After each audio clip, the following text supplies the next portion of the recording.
susunod na programa ay rated PG. Ito ay nangangailangan ng patnubay at gabay ng magulang para sa mga batang manunood.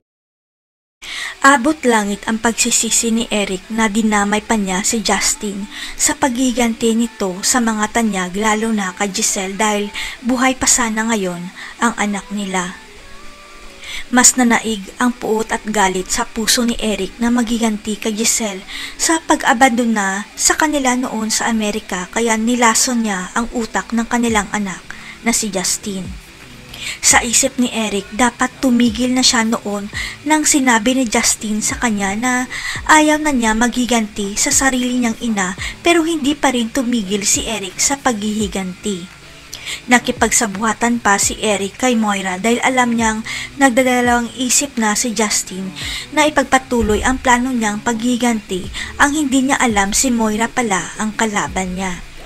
Gustong ipatumba ni Moira si Justin dahil ilalantad na nito ang sikreto niya sa mga tanyag, kaya lang naunahan siya ni Doc Carlos na dahilan ng pagkasawi ni Justin.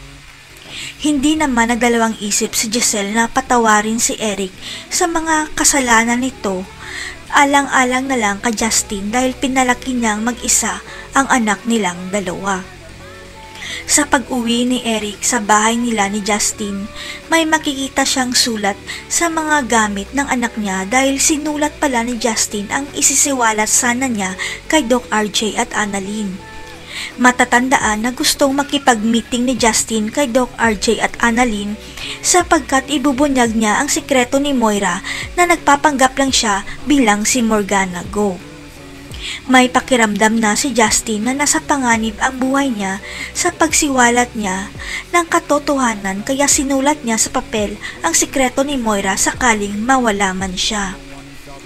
Biglang tumigil ang mundo ni Eric nang mabasa niya ang sulat, kaya ibinigay niya kay Giselle ang naiwang sulat ni Justin dahil sabay nilang ibubuking ang sikreto ni Moira.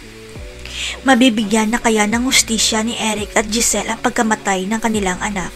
Babalik na kaya sa kulungan si Moira dahil bistado na ang pagpapanggap niya? Abangan.